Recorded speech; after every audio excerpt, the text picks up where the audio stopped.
Boost your English listening skills. Hello, my friend. Good to see you. How are you? Great. So listen, today I'm going to give you lots of ideas about how to practice speaking English when you are alone at home. Home Alone sounds like a film. Are you ready? Let's do it. Hello. And if you don't know me, my name is Ariel. I run the Ariel Speaking Academy and the YouTube channel Bookish English. So listen, today we're going to be looking at how to practice speaking English when you are alone at home. It's not so easy for many people, right? Because maybe you don't have any native English speakers in your city. Maybe there are no tourists that you can go and harass. Maybe there are no groups locally where you can go and chat and speak English. And maybe you're not ready to go on Skype and try and find some random English person to chat with, somebody you don't know. I mean, that can be quite hard, especially if you're a little bit shy like me. So, what I want to do today is share with you lots of ideas about how you can practice speaking when you're on your own at home alone. Right? Good. Now, if you do know me, you may be thinking, what's that strange orange block over there? That wasn't there before. True. It's my meditating mat. Sometimes I sit and meditate. Sometimes I don't sit on the wall. I'm just tidying at the moment, so I couldn't find a place to put it. So right now, it's over there. Okay, the truth about speaking is that, yes, you can watch videos, you can watch films, you can listen to podcasts, all of that is great. But at some point, you need to start speaking. You can speak on your own, but also later you'll need to start interacting and practicing speaking with people. But that's not always easy to do. So right now, today, I'm going to focus on some really practical, simple activities you can do when you're on your own at home to start practicing speaking. And just to add, this video is actually sponsored by Ariel. Ariel is a fantastic online platform for you to learn English and practice English. They have native English-speaking teachers. You can choose any time, any teacher. It's really flexible and easy.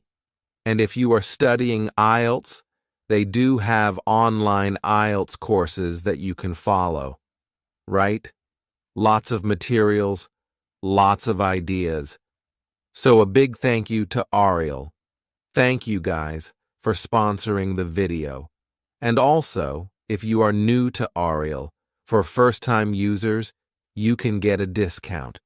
Just use the code, it's down here below, Ariel Discount, and you can get a discount on all of their plans, whether they are monthly, 3-monthly, or for the year. Great. More about that later. But right now, let's get into these ideas about practicing speaking English. So the first technique is called speak into the mirror. This is really useful, but it's really, really simple, right? It's easy because you can do this first thing in the morning when you're brushing your teeth or, well, you can't speak and brush your teeth, but just before you brush your teeth, and in the evening before going to bed when you wash your face. What do you mean you don't wash your face in the evening? Why not? My mother always told me, make sure you wash your face, clean behind your ears, wash your neck, scrub your neck. Yeah, wash your face before you go to bed. It takes all the dust and pollution off your face, apparently. Anyway, that's a great time that you can do it. And this is good because the key to learning and preparing for IELTS is habit, right? And if you can attach your learning to an existing habit, brushing your teeth or washing your face, then it makes it much easier. Now, I used to do this when I was learning Chinese. In the morning, after brushing my teeth, I would just have a few sentences talking about what I'm going to do today. In the future, right now, right? So, today, I'm going to go to the park. I need to go to the supermarket. I'm going to buy some vegetables. I'm meeting Jack at 6 o'clock. I might go to the cinema. All in the future. Brilliant. And then, at the end of the day, you can talk about what you did or what you have done, right? Today, I went to the park, I played football, I went shopping. In the end, I've done a lot. It has been a good day, right? Past tense, present perfect as well. So you can see it's actually great to practice different tenses. It's a bit like writing your diary at the end of the day, which is also a great way to practice writing. But this is speaking in front of the mirror. It's nice. It's reflective learning in many ways. Okay, moving on. The next one I call collocation fun. Collocations are words that are often used together, right? Like we talk about heavy rain. Heavy rain. In English, we don't say big rain. We say heavy rain. So these are collocations. Collocation fun is where we're going to practice speaking using a very common teaching method, really based on the task-based approach to teaching. It's based on prepare, practice, present. So we'll be preparing the words, the collocations, practicing sentences, and then presenting a whole talk. Now, the reason I suggest doing this in front of the mirror is that there are great benefits to talking to a mirror, right? First of all, mirrors don't answer back like young children or wives. But apart from that, when you're speaking in the mirror, you can look at your mouth and see the kind of movements that you're making, which is great. It's useful for pronunciation. You can also check your body language. You may be surprised to see that you speak like that without ever moving your arms, or that you suddenly realize, I'm doing this all the time. That's fine, but being aware of your body language can be quite good. And also, you feel like you're talking to someone, right? Many people I know, and this happened to me, practiced for a long time with a book. And when I went to speak to somebody in the foreign language, it was like a shock seeing this face in front of me. Oh my God. But practicing with the mirror, you've got used to a face in front of you, right? So it does help. So let's look then. Prepare, practice, and present. Preparing. What I suggest you do here is take a topic. A recent topic we were studying in the live lessons was science, right? And then get some collocations. You can use your course book if you want. You can get onto the internet. You can go to this rather nifty little website, this one called Ariel Speaking Academy. And in here, right, you have got free live lessons. You can go through to the free live lessons, and there is a recent one on science, so you can just download, right? Download the document. Yeah, we want to download that. And then find in there all the collocations. Look, you've got the notes here. And here, you've got collocations, you've got idioms, you've got loads of stuff. And what I would do is I would take maybe 6 or 7 collocations or idioms like exact science. It's not rocket science. To be on the same wavelength. And that's the preparation, right? That's step 1. Step 2 is, in front of the mirror, just make a sentence with it. right? Exact science.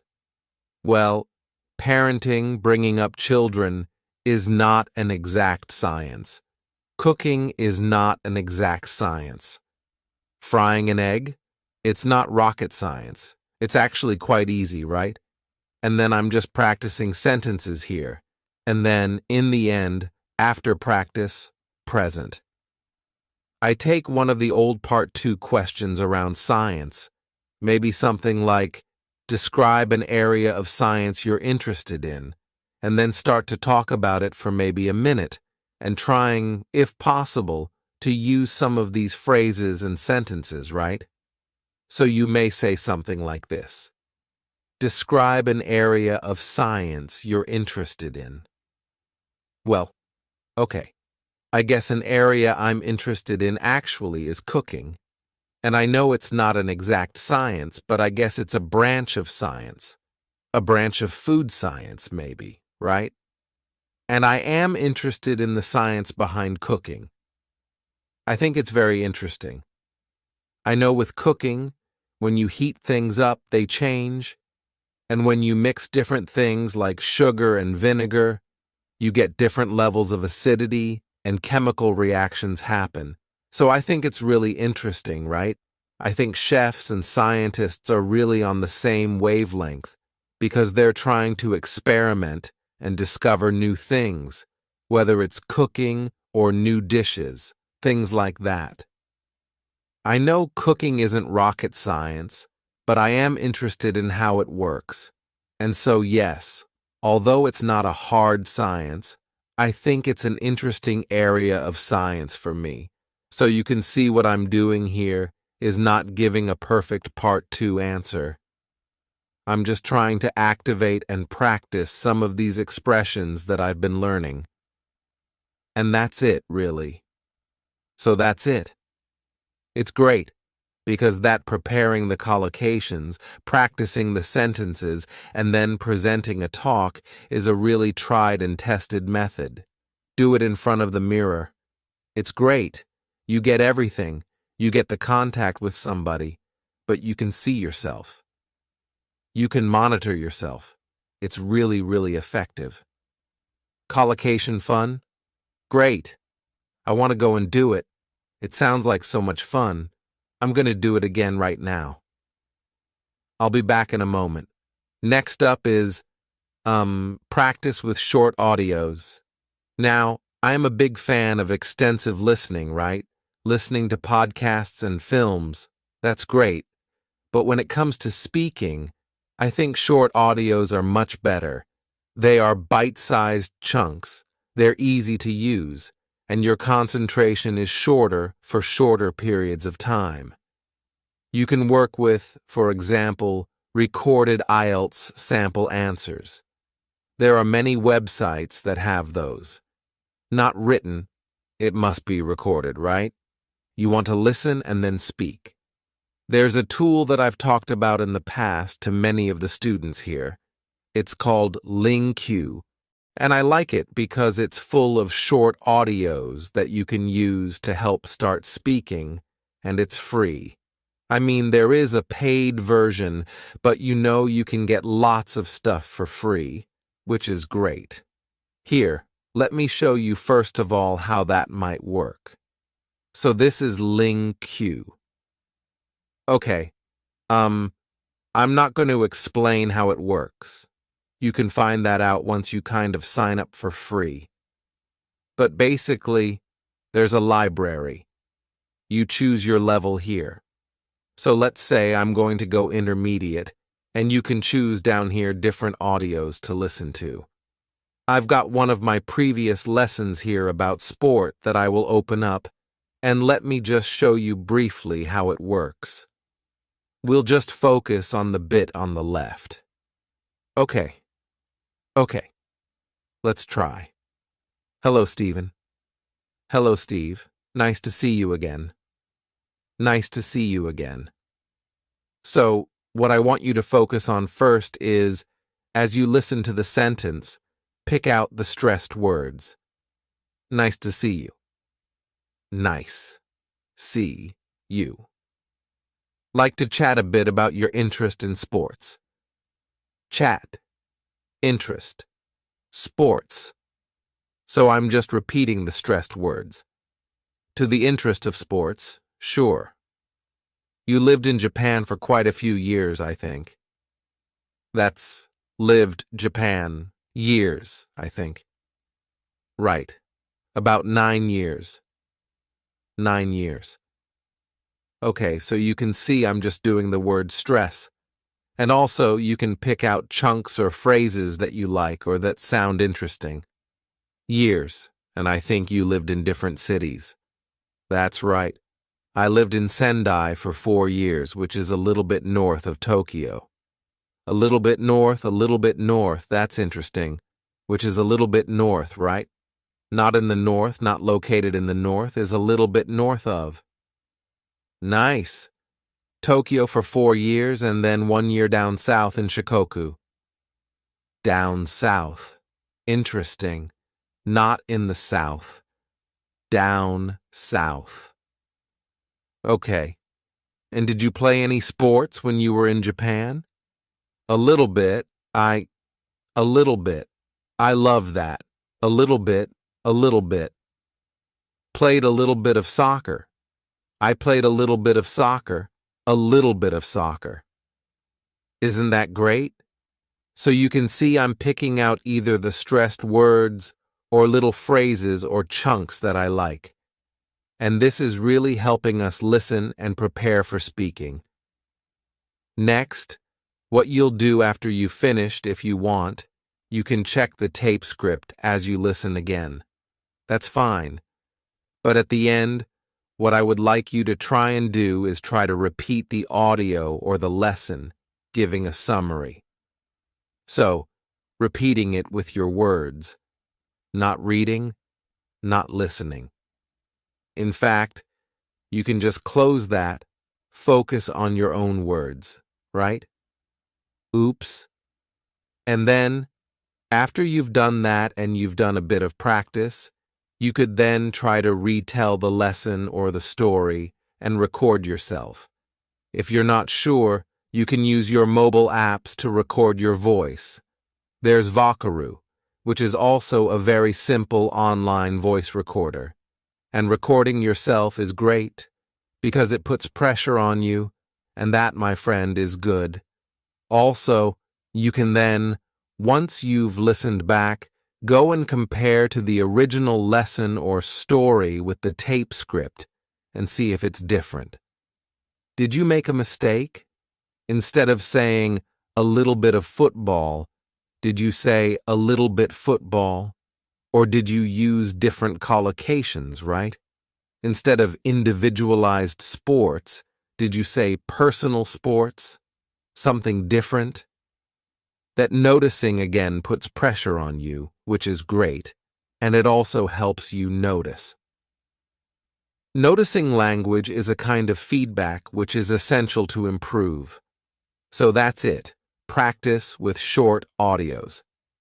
Right.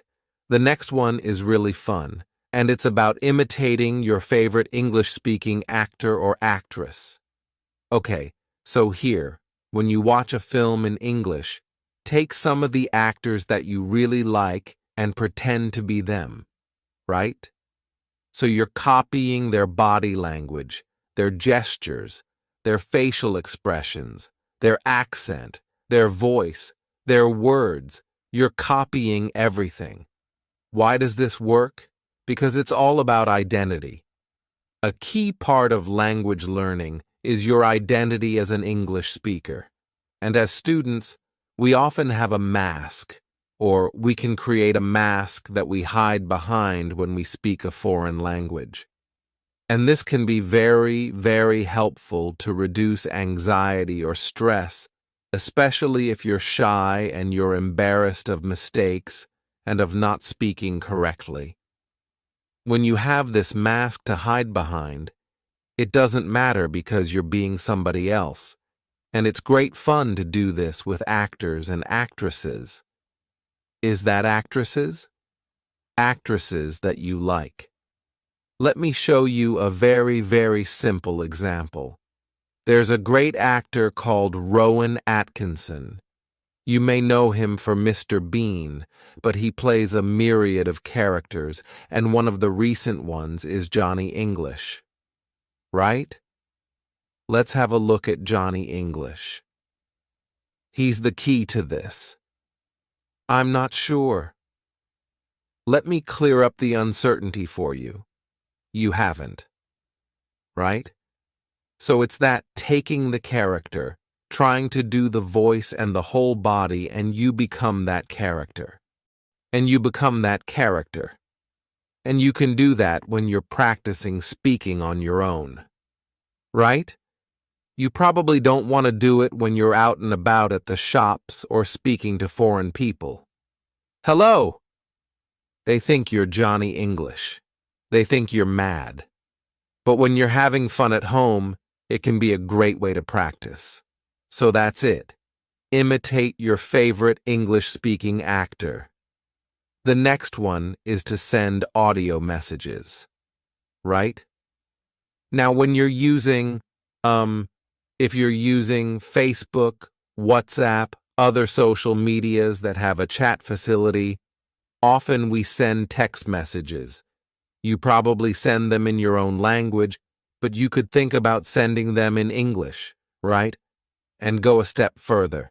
Send an audio message rather than a written message, because that will be practicing your English. Okay? You can do this if you have some friends who maybe speak English or family members. You can have a bit of fun with them practicing sending messages to each other in English or any other language, right? I mean, we do this sometimes. It can be quite fun to do. And the great thing about sending audio messages is it's not like a live phone conversation where the pressure is there. You have time to prepare, to think about what you're going to say, to record it. And if you don't like it, delete it and record it again. But it doesn't have to be perfect, right? It's just about practice, not perfection. Practice. So sending audio messages is a great way to do it. Next up, imitate the English foreigner. Now, I'm sure most people can imagine or know how English people speak your language, right? If you've got tourists or you've met people from other countries who speak your language, how do the English people speak your language, right?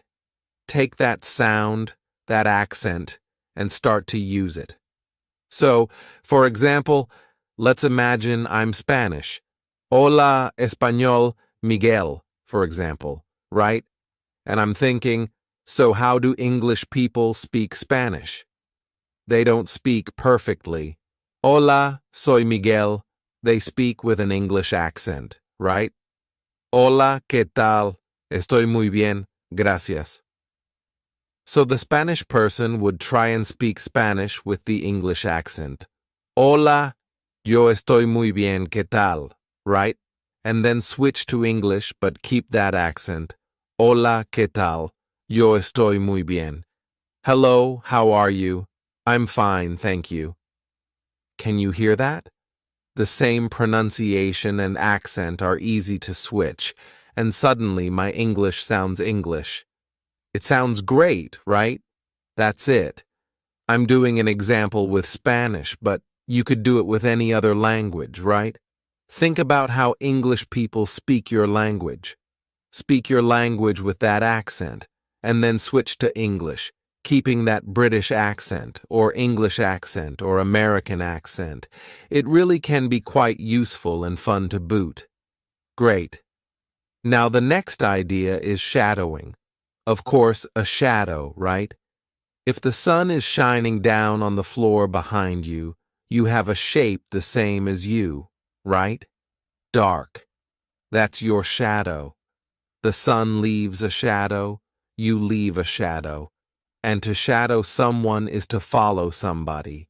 So if I shadow you, it means I'm following you. Sometimes detectives will shadow suspicious people, right? Now in language, when we shadow somebody, it can be just to repeat them, but you're very close behind them, right? Remember, wherever you go, your shadow follows very closely. So here, the thing to do is to find a short audio and to listen for maybe a minute and to repeat almost on top of the voice, but maybe a fraction of a second behind them. So you're just behind them, but you are really following them very, very closely. Do not wait for the sentence to finish and then repeat. This is different. This is being really close behind them, and it forces you to pick up on word stress and intonation. And if you focus on those two things, it really can help build up that speaking skill, word stress and intonation. Let me kind of demonstrate. So we've taken from Culips a little audio. First of all, I recommend you listen to the minute completely so you've got an idea of what it's about, and I've already done that because I'm well prepared. And then the second time, you listen and shadow. Let me show you how close we are behind it. I'm going to use my phone so you can hear properly. So, Jeremy, let's get into it. Talk about how to talk about pots. Talk about how to talk about movies and music and the kind of artwork that enriches our lives.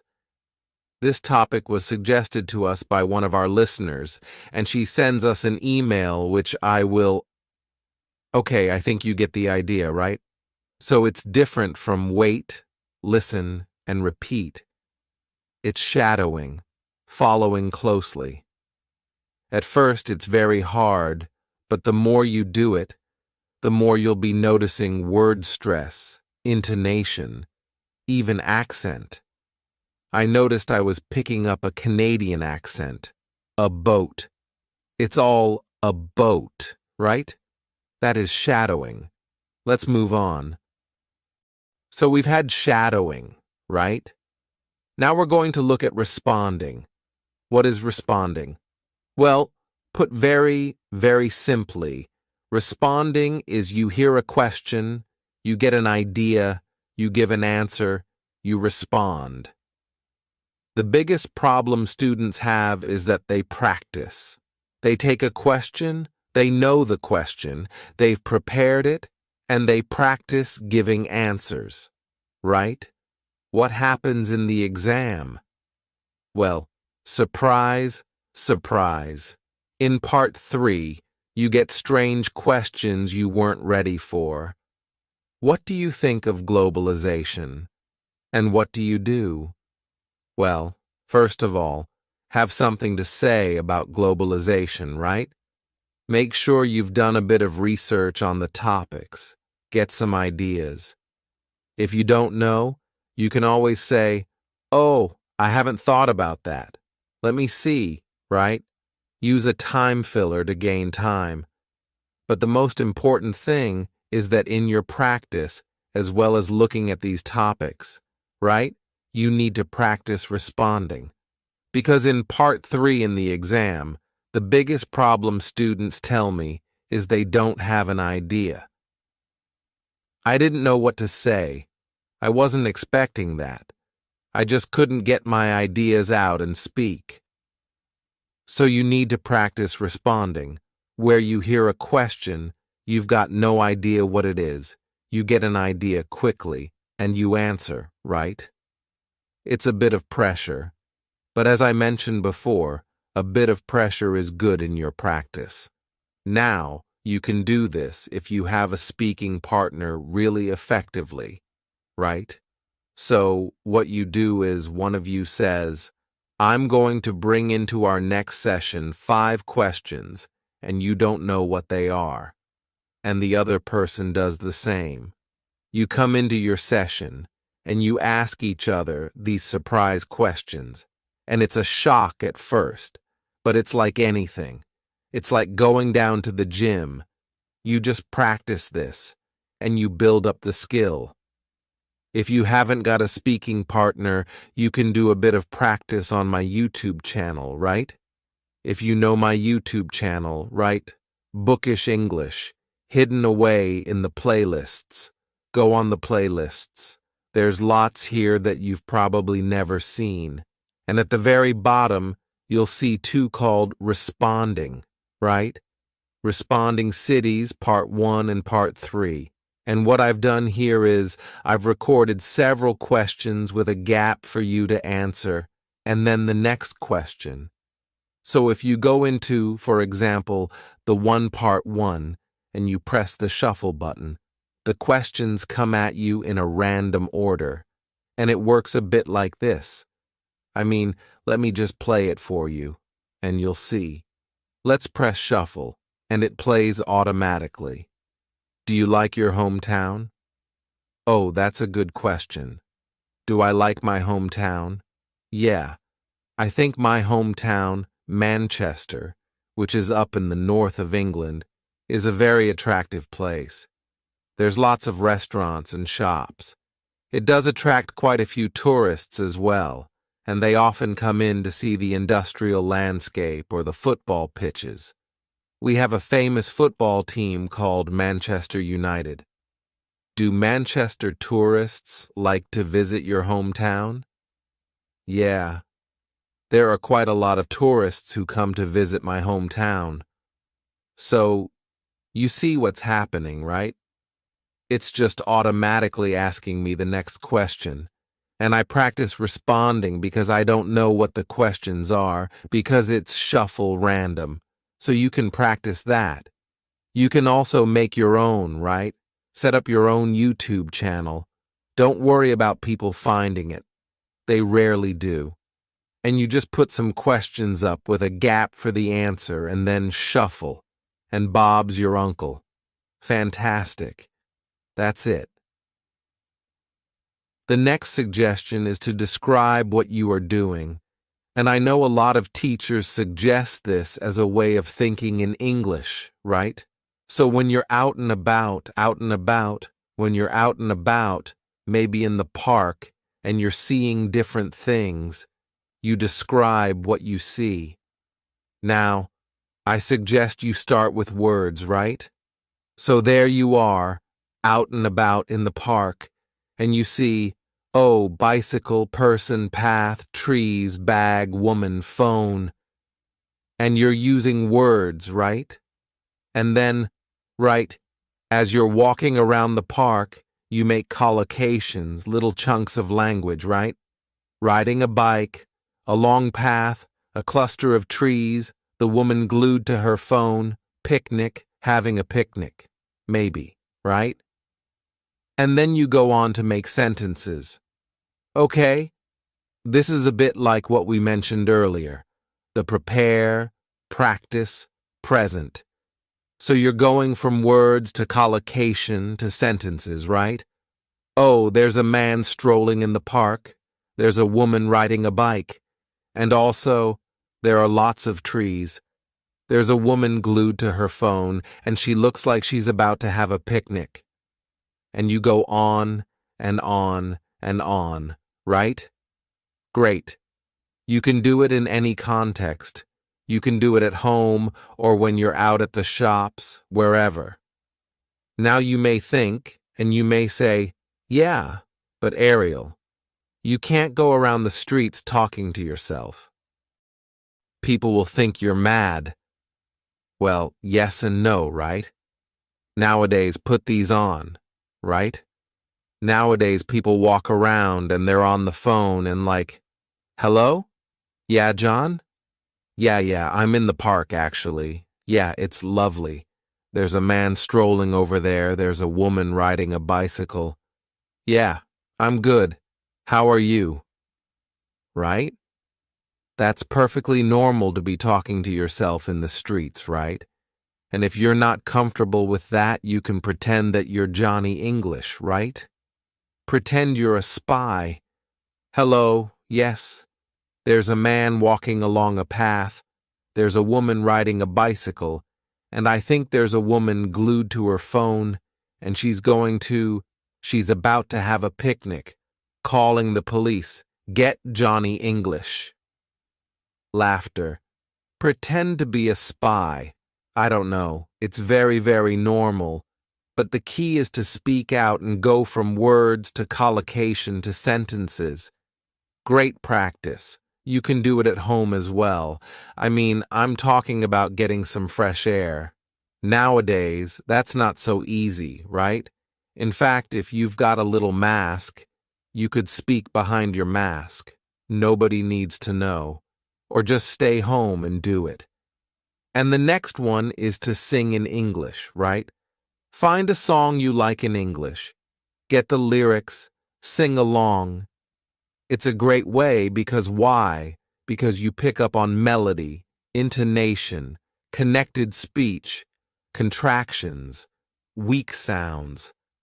All those pronunciation features really come out very strongly in songs through the melody. So it really is a very powerful way to practice. And don't worry if you're out of tune. I am Mr. Out of Tune. Seriously. I just cannot hold a note or a tune at all. But that doesn't stop me from singing in the shower or anywhere because I enjoy it, right? So don't worry about that. Just practice. If you're not sure where to go, check out this website, Lyrics Training. Again, there's lots of stuff for free, and you can have a bit of fun with it.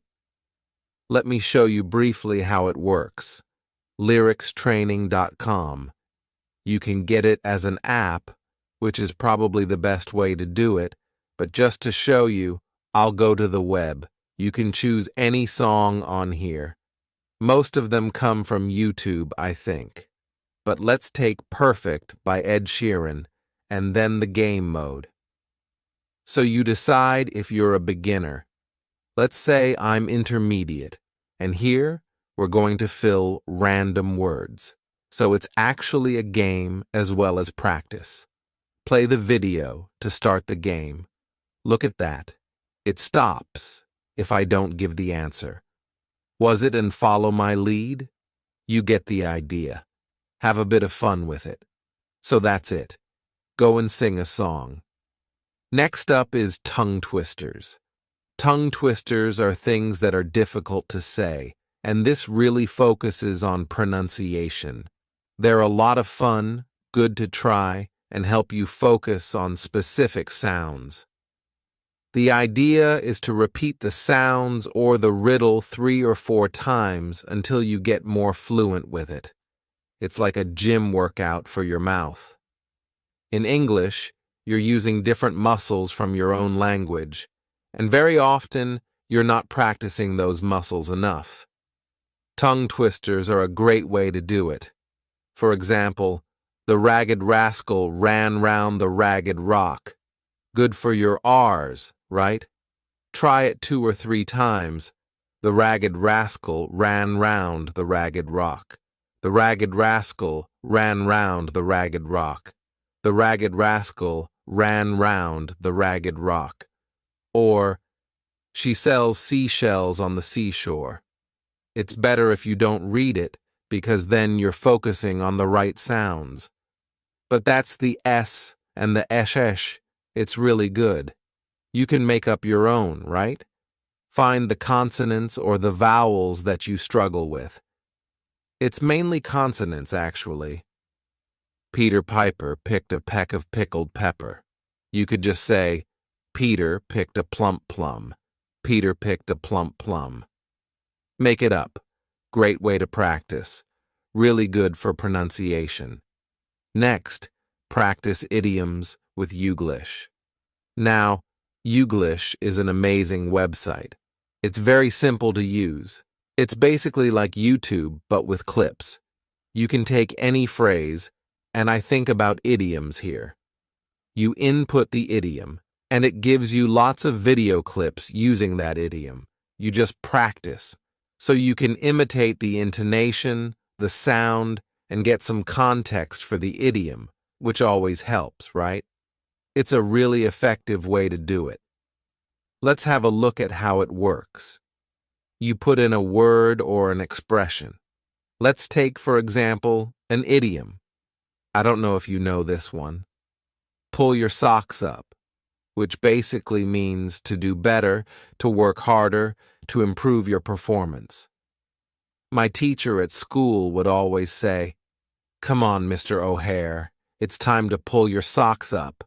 So if we want to see this in different contexts, so he's been told, "Come on, pull yourself. Move, that was so fast. Let's move to the next one. You're given 8 clips here. You had to pull your socks up. You had to pull your socks up." American accent. You had to pull your socks up. So you can hear and just, it's nice for repetition and also context, which helps you. That was how you got your network by improving, right? That was how you got your network. So you can move on, try another one. At a moment like this, pull up your socks. At a moment like this, pull up your socks. Pull yourself together and put down the phone. Pull yourself together and put down the phone. Right, so again, you can see the words, you can rewind. At a moment like this, you can control the sound, and you can check different examples by just clicking on to the next one. Pull up your own socks. Pull up your own socks. Thank you very much, sir. That's YouGlish. You can use it for vocabulary, but I like it for idioms because that's often the difficult thing that a lot of students find to use naturally. Any work you can do on idiom practice is going to help. Great. Let's move on. Okie dokie. Next up, immerse yourself in English. Immerse. Surround yourself in English. It's well known through research that the more you can be immersed in English, the more you're going to learn. I suggest you do a lifestyle audit. An audit is like a check or a checklist, right? So, where do you use English and where do you use your mother tongue? Think about when you're using your phone, using your computer. Think about the settings on your phone and computer. Is it in English or your mother tongue? When you're texting, sending messages, participating on Facebook, in English or mother tongue, listening to podcasts, watching films, listening to music, songs, reading books. How much is in English? And what can you switch to English to help immerse yourself more in English? Now, a lot of this is passive rather than actively speaking. It's giving yourself the opportunity to listen, read, and see more English, but also to use it in some of those cases, like on the phone or messages, you can also be using English. So, check out, do a lifestyle audit. Now we're coming on to 2 really important points here, and these are much bigger vision points. First about goals, and then about habits. First, goals. Set yourself some short-term goals about speaking English. If you just think, I'm going to practice and keep on practicing, it's all very loose and airy-fairy and nice, but you won't keep going. I think people like frameworks, restrictions, limits, goals, paths. Not everybody, but it works well for a lot of people to set yourself a goal, right? So, for the next 4 weeks, I'm going to speak English every Monday, Wednesday, and Friday for 20 minutes. That's it. What's so good about that is that you can measure it. You can just tick off, and at the end of the 4 weeks, you can see how much you've done. As you're ticking off, it's motivating you to keep going. So, it's nice to measure with goals. There's a famous writer, James Clear, who talks about atomic habits. He talks about breaking down goals into smaller goals, and I think it's really important. Rather than saying, for the next 6 months, I will practice an hour every day, which is very big and difficult, say, for the next week, I'll do 5 minutes a day. Set yourself up to win. Make the goals really, really simple. 5 minutes a day for the next week. I mean, you can't go wrong. Once you've done that, then you step it up and you make it more challenging. So, do yourself a favor. Set yourself up to win. And on the point of goals, there's going to be a day where you're just too tired and fed up, and you don't want to do it, right? There's a little trick which is called the 1-minute trick. So you're thinking, today, I've said I'm going to speak for 10 minutes, but I just can't. Oh, I've got the baby screaming. I've got to prepare dinner. I've got this to do and that to do. I just can't do it. The 1-minute trick is you say to yourself, okay, I'm just going to take 1 minute to practice. So, instead of 10 today, I do 1 minute. But I don't stop. I don't say, I'm not going to do it. I still do it, but just 1 minute. Try that. What often happens is after a minute, once you've started, you think, I might as well do another couple of minutes now that I've started. And actually, you often end up doing 10. But the 1-minute trick is really powerful, so check it out. Next, habits. If possible, when you've got your goals and your speaking practice, try and do it in the same place at the same time every day. It helps build a habit. Also, if you have a cue, that is the same that indicates, I'm going to do it. The cue could be a time, right? 11 o'clock every morning, that's my English time. Boom. When I brush my teeth in the morning, remember, in front of the mirror, that's my English time. 2 minutes just speaking about what I'm going to do. Have that cue, same place, same time every day, makes it much easier. No, much easier. Classic native speaker mistake. So, that's all about habits. Finally, you thought we would never arrive at the end, right? The last piece of advice is to join a community because often when you're speaking alone, it can be a lonely experience. So even though your practice is alone at home, having some kind of contact with the community, even if it's reading, writing, typing, can be very motivating. Even if you're not speaking, you can speak in my community. Some people record themselves, great, but you can practice at home on your own. Just having people you're sharing your learning with is very powerful. That is it. All of these are, I hope, interesting, useful, and great ideas for you. Great. So, there are lots of ideas there. I hope you can take some of these and start practicing speaking when you're at home alone. I think it's all a question of confidence, right? The more you speak, the more confident you get, and the more ready you are for your IELTS speaking test. Also, I hope if you practice these, you can be ready to move up to the next step because I do think it's also important to interact with people, and maybe this can help you get ready to find a speaking partner or speak with a friend in English, or even find a teacher where you can go and practice more and more. Whichever way you go, enjoy it and have fun with English as well. I'd like, finally, just to say a big thank you again to Ariel because if you are ready now for a teacher, Ariel is a great place to go. Online learning, you can choose which teacher you like, the topics you want to discuss, and when you want to practice. It's great, right? They can also record lessons. They have in-chat translations if you need it. It's really great value for money, so go and check it out, and you'll get a discount. Check out the details below for the first-time users. You can get a nice discount on their offer as well. Brilliant. So, listen, thank you very much for watching.